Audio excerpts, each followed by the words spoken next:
Bonjour tout le monde et bienvenue à ce deuxième épisode du Seb Show dédié à la 39e saison de Survivor Island of the Idols. J'espère que vous allez bien. Avant de commencer, comme toujours, si vous voulez vous abonner à la chaîne, activer les notifications, m'ajouter sur Twitch, sur Facebook ou laisser vos commentaires, tout se trouve en dessous de vidéo. N'oubliez pas non plus de laisser vos commentaires sur les vidéos les plus récents, comme ça je suis capable d'en faire un meilleur suivi et de vous revenir le plus rapidement possible. Aujourd'hui, on va discuter de la twist, parce que la twist de l'île des idoles commence à montrer les faiblesses de la twist. Malheureusement, ça n'a pas pris longtemps, 3 épisodes, et on a commencé à voir vraiment les très grosses lacunes du show par rapport à cette twist-là, et c'est ce que j'avais peur. Je me disais, au début, ça pouvait sembler être intéressant, et j'ai l'impression que ça va être nuisible pour le show, un peu comme Edge of Extinction. Mais sincèrement, c'était le même sentiment que j'avais. Ça peut être une bonne twist sur papier, mais pas en application. Pas tout le temps en application. Et je pense que c'est malheureusement ça qui est en train d'arriver.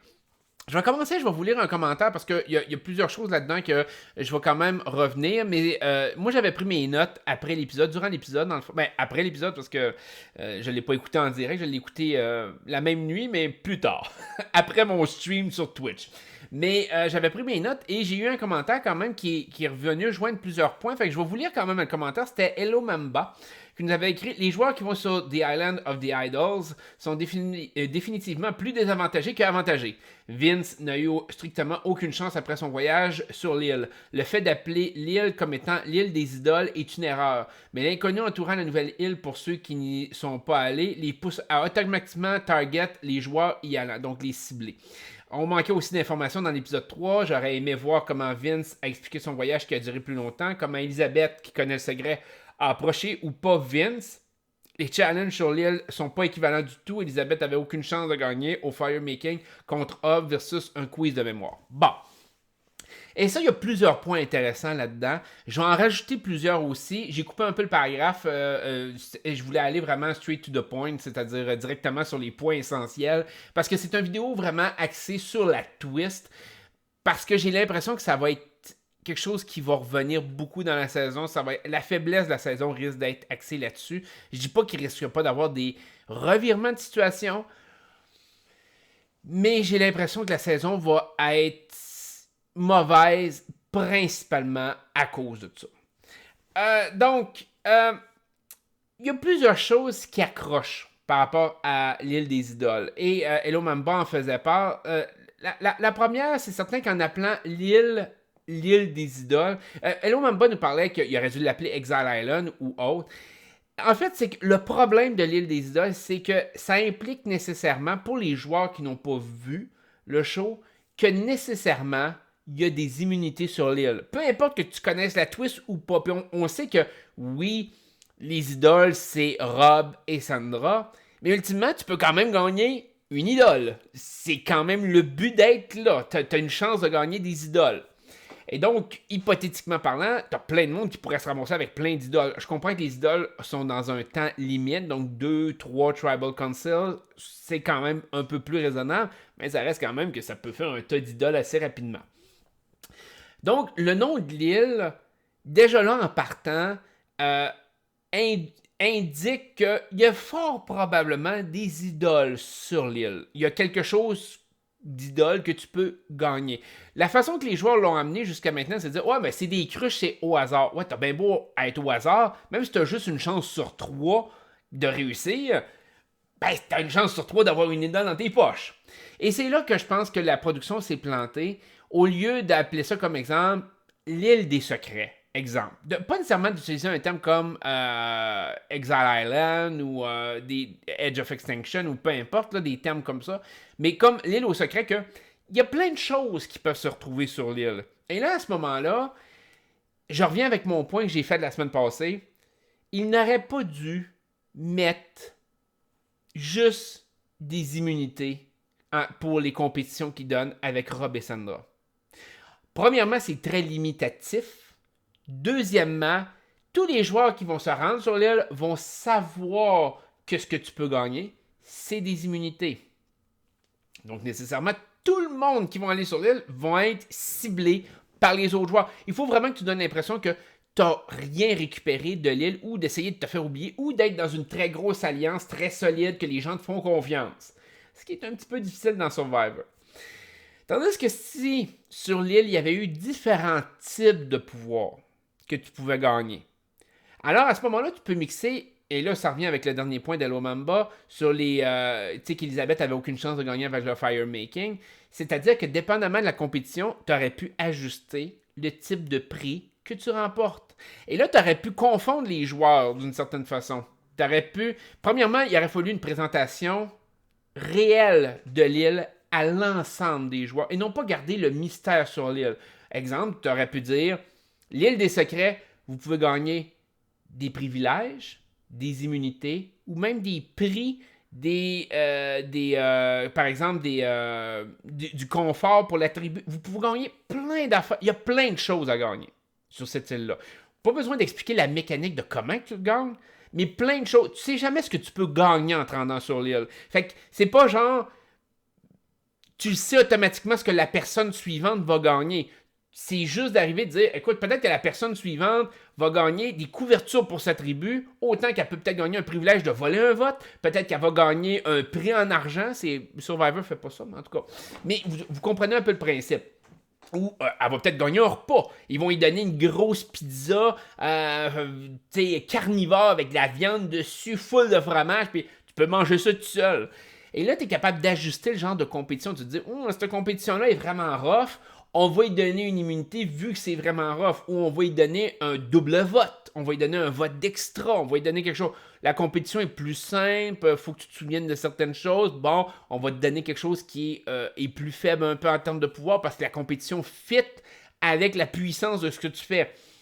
Là, le hic est que à partir du moment que c'est juste des immunités, bien évidemment, les joueurs vont toujours avoir l'impression que ce que la personne gagne, c'est des immunités. Donc, les joueurs qui vont là-dessus sont désavantagés, mais pas juste ça. Ils sont pas juste désavantagés par le fait qu'ils vont sur l'île.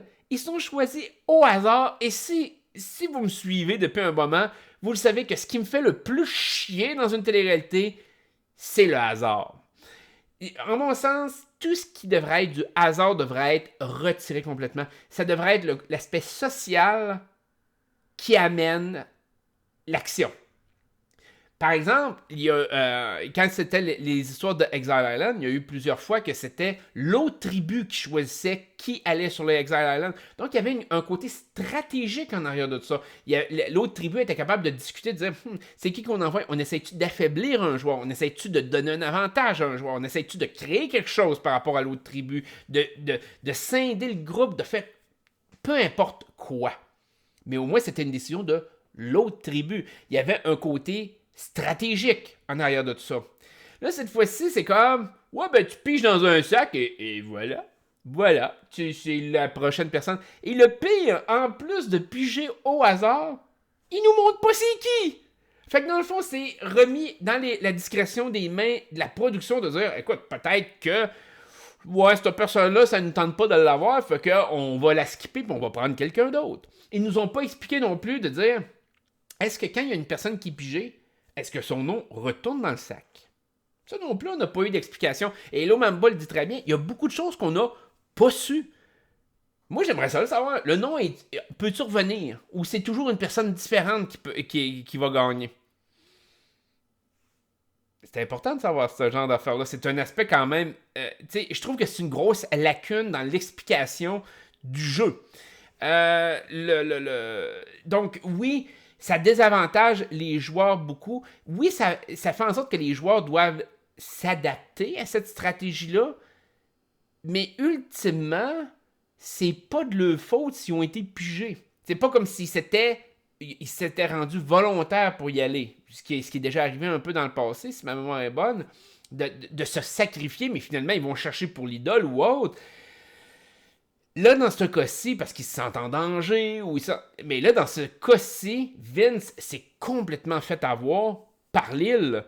Et c'est la production, dans le fond, qui a forcé, puis encore là, si vous me suivez depuis longtemps, vous le savez, à chaque fois que la production cause la perte d'un joueur, l'élimination d'un joueur, ça me fait profondément chier.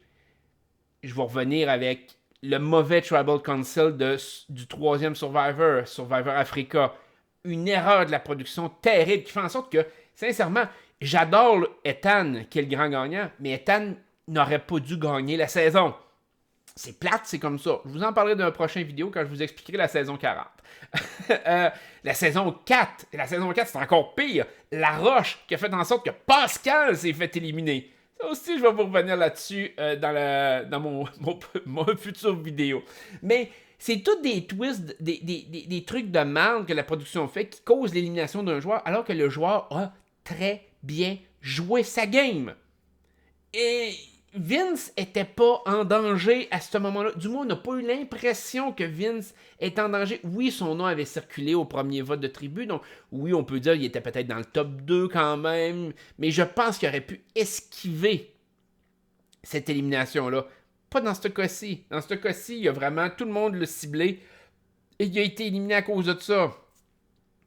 À cause de son immunité, parce qu'il se disait, ben, écoute, s'il y en a une, pourquoi pas? Et ça, c'est très malhabile, la production. On voit que ça n'a pas été réfléchi à outrance. C'est une twist qui n'a pas été réfléchie intensément, de dire, ça fait-tu du sens? Edge of Extinction a eu le même problème. On dirait que les gens qui essaient d'imaginer les twists, pour une raison ou une autre, ils l'ont échappé dans les 2 dernières saisons. C'est dommage. C'est très dommage. Parce que je pense que ça va être des twists qui vont... T'sais, Edge of Extinction, on a eu le résultat. Au final, la twist, c'était de la merde. Cette saison-ci, Island of the Idols, j'ai l'impression que la twist va être de la merde. Pourtant, le concept est quand même intéressant. Je veux dire, d'aller rencontrer Rob, d'aller rencontrer Sandra, qui t'explique le jeu. Peut-être que tu compétitionnes contre l'un des deux. Ok, fine. Ça peut être intéressant. Mais c'est les technicalités de la twist qui sont le problème. Et comme je dis, si c'était l'autre tribu, exemple, qui te choisissait, ben là, à ce moment-là, il y a quand même un niveau de compréhension que tu peux essayer de jouer, de dire, écoute, moi, je voulais pas y aller. La deuxième des choses, c'est si tu as des twists différentes, que tu as des privilèges différents ou des trucs à gagner différents sur l'île, ou que tu donnais au moins l'illusion au joueur, que le joueur avait la possibilité d'emmener cette illusion-là par rapport à l'île. Encore là, je pourrais dire, exemple, Rom, Sandra, si tu réussis à battre Rom dans le Fire Making Challenge, ok, tu as une immunité, puis en plus, on va te donner une coupe de couverte, puis tu vas dire que c'est ça que tu as gagné. Tu sais, genre, le petit privilège de plus que tu es capable de bullshiter sur ce que tu as gagné, tu sais. Ils font même pas ça, c'est comme, ah, t'as gagné ton idole, mais non, débrouille-toi, mon grand. Allez, vas-y.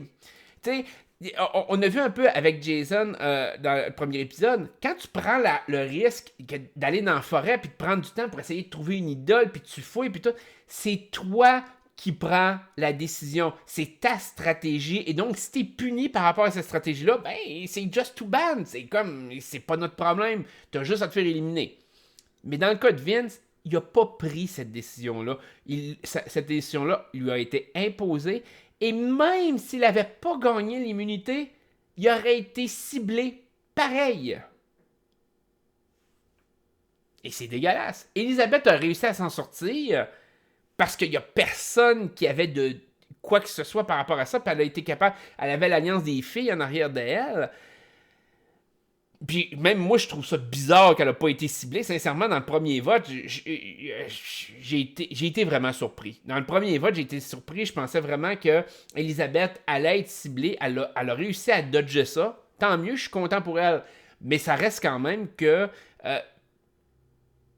ça met en danger les joueurs. Ça met... Puis c'est comme... Tu demandes à un joueur de réadapter sa stratégie à cause de ta twist qui est comme mal pensé, c'est comme plate un peu. Moi, sincèrement, être le joueur qui se fait envoyer sur l'île, je trouverais ça vraiment, vraiment chiant. Sincèrement, je trouverais ça vraiment chiant. Sinon, quoi d'autre qu'on pourrait parler par rapport à ça, parce que j'avais pris un paquet de notes par rapport à cette twist-là. C'est sûr que le fait que les challenges ne soient pas équivalents, comme Hello Mamba disait, c'est un autre gros problème. C'est dur de bien gager les challenges. Surtout encore là, comme je vous dis, que le prix est toujours équivalent.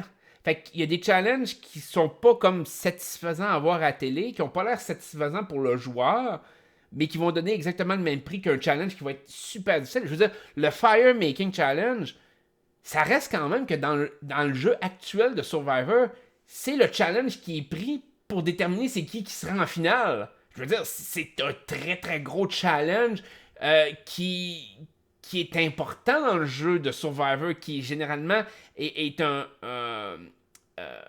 élément qui doit être pris très au sérieux. Fait que de mettre ça, que la récompense de cette compétition-là soit au même pied d'égalité que de te souvenir de 2-3 détails de la vie privée de Sandra puis de Rob, j'avoue que ça laisse à désirer. Ça laisse un peu... Ou même le fait que Vince est allé au camp pour voler du feu. Je veux dire, Vince pouvait se faire pogner 100 fois versus répondre à des questions. Je veux dire, tu peux pas donner le même genre de privilège pour ce genre d'éléments-là. Tu sais, je veux dire, plus le challenge est risqué, à la limite, plus ton pouvoir que tu obtiens est grand. Au moins, il y a une satisfaction de ce côté-là. C'est comme, tu prends le risque de, parfait, il n'y a pas de problème. Mais en tout cas, ça, c'est ça, c'est un peu... C'est ce qui me... Comment je pourrais dire ça, donc? Parce que je lis mes notes, excusez-moi, parce que j'ai tellement d'affaires par rapport à l'île. Mais c'est l'aspect de la problématique que Survivor a, puis Big Brother a là aussi. Quand les twists sont élaborés, souvent la twist est belle sur papier, je vous le disais tantôt. Ça, ils prennent en considération de dire, OK, ben regardez, avec une île, avec 2 personnes, puis un challenge, ah mon Dieu, ça risque d'être hot à TV. Mais ça ne l'est pas si la twist est déséquilibrée, puis ça fait en sorte que les téléspectateurs trouvent que c'est unfair. Que c'est une twist qui est désagréable à regarder. Et dans le cas présent, moi, le dernier épisode, j'étais pas heureux de la tournure des événements. Sincèrement, j'étais pas heureux. J'espérais que Vince s'en sorte. Pas nécessairement parce que je prends pour Vince, mais je considérais pas Vince comme un joueur qui m'intéressait réellement. Mais il reste quand même que c'était, en mon sens, pas fair. Et j'aime pas ça quand c'est pas fair dans un jeu comme ça. Faut que tous les joueurs aient une chance égale, puis que ça soit leur dynamique entre eux, que ça soit la stratégie, que ce soit, peu importe, qui décide de où la twist s'en va à partir de là. C'est leur décision. Tout ce qui est mis par rapport au côté random, donc c'est-à-dire, par exemple, le piger qui allait venir sur l'île à la fois suivante, pour moi, ça, c'est toutes des choses qu'il faut rejeter. C'est des choses qui ne doivent pas exister. Le piger la roche noire, je sais que la pige, la roche noire existe encore dans les règles de Survivor. Je comprends pas pourquoi ils ont gardé cette règle-là. C'est un peu stupide, mais en tout cas, ça aussi, c'est un truc que je considère unfair dans le système de Survivor. J'ai peur pour le reste de la saison, sincèrement, parce que autant ce que je vous disais à Edge of Extinction, j'ai dit quand les twists, tu sais pas à quoi t'attendre de la twist, tu joues de façon défensive. Occupation double, c'est exactement la même chose. Quand tu ne sais pas l'impact que la twist va avoir, tu joues de façon défensive. Et quand je parle de jouer de façon défensive, c'est que tu joues en ne prenant pas terriblement de risques. Edge of Extinction, le problème qu'il y avait, c'est que les joueurs faisaient comme « Ouais, je veux-tu vraiment blindsider quelqu'un intensément puis que la personne en revienne dans le jeu? » Évidemment, éventuellement, ils ont dû le faire, mais pendant un certain temps, ils ont joué de façon très soft pour essayer d'éviter ça, puis éliminer certaines personnes bien ciblées en se disant « Ah, ben c'est pas si pire, ça n'aura pas tant d'impact sur le juré. » Puis tandis que quand tu arrives et que tu connais un peu où est-ce que la saison s'en va, tu prends des risques. Tu es prêt à risquer et dire écoute, on fait un gros coup, on fait un coup d'éclat, on élimine tel joueur parce que le joueur, il reviendra pas. On pense qu'il n'y a pas d'idole, ou on pense qu'il n'y a pas ci, ou on pense qu'il n'y a pas ça. Tandis que là, ça laisse toujours le doute. Fait que les joueurs font comme ouais, vu qu'on le sait pas, on l'a vu un peu par rapport au dernier vote. Là, ils disent ouais, ben, on va diviser notre vote. 4, 5 de chaque barre. Les gars ont quand même pris un gros risque parce que si les filles avaient été brillantes le moindrement dans cette situation-là, les filles auraient voté pour un autre gars que Vince. Sincèrement. Bon, ils ont décidé d'aller avec Vince. Probablement qu'au final, ils se sont dit ça fait aucune différence. Ça fait aucune différence. Mais moi, personnellement, puis là, je me rappelle pas, j'ai pas noté le nom de la joueuse. Mais avoir été la joueuse qui a reçu le 4 votes des gars, j'aurais pas trouvé ça super nice des autres filles de vouloir voter Vince pareil. Je veux dire, objectivement, là, tu veux comme pas être celle qui part. Puis si Vince avait joué son idole, c'est elle qui partait. C'était terminé. On fermait les livres sur elle. Fait que je trouve que c'est comme. Ça a pas été bien réfléchi de la part des filles là-dessus. Surtout par rapport à. Moi, en tout cas, être cette joueuse-là. Je me poserais des questions sur mon alliance. Genre, mon alliance était prêt à me sacrifier all the way, puis il n'y a pas de problème, tu sais. Je sais pas. Puis on dirait que ça. Elle a pas de temps réfléchi. Elle en a parlé un peu, mais pas de temps. Tandis que s'il avait dévié le vote sur un autre gars, Vince aurait peut-être pu jouer son idole quand même. Et il aurait éliminé quand même un autre gars. Moi, la meilleure stratégie que j'aurais faite à la position des filles, c'est de mettre beaucoup de pression sur Vince pour que Vince sente qu'il est en danger, que Vince joue son idole, mais avoir mis les votes sur un autre gars. Là, à ce moment-là, tu règles le problème. Tu règles 2 problèmes en un. Mais c'est pas comment que les filles l'ont fait. Fait que je voulais vous revenir un peu avec la twist parce que je suis pas confortable avec cette twist-là jusqu'à maintenant. Deuxième épisode, j'étais comme ouais, ok, puis je vais voir, puis je vous en ai parlé dans le dernier vidéo, tu sais, ouais, mais je suis pas convaincu encore. Puis là, avec le 3e épisode, ça m'a comme. Ça m'a fait reculer. J'ai l'impression que cette saison-ci va être mauvaise. Sincèrement, c'est pas nécessairement la qualité des joueurs, contrairement à l'année passée, je pense qu'à la dernière saison. La dernière saison, je pense qu'il y avait une qualité de joueur qui était pas excessive, à part peut-être Rick Devon, qui a été super bon pour la TV, mais je trouvais que la chimie était pas là. Cette saison-ci, je pense que la chimie, il y a des joueurs qui peuvent être intéressants quand même, mais j'ai l'impression que ça va être la twist qui va nuire à cette saison-ci. Sincèrement. Fait que j'espère que la vidéo vous a plu. S'il y a quoi que ce soit, vous laissez vos commentaires, vous pouvez laisser un petit like. Et sinon, on se retrouve au prochain vidéo. Bye bye.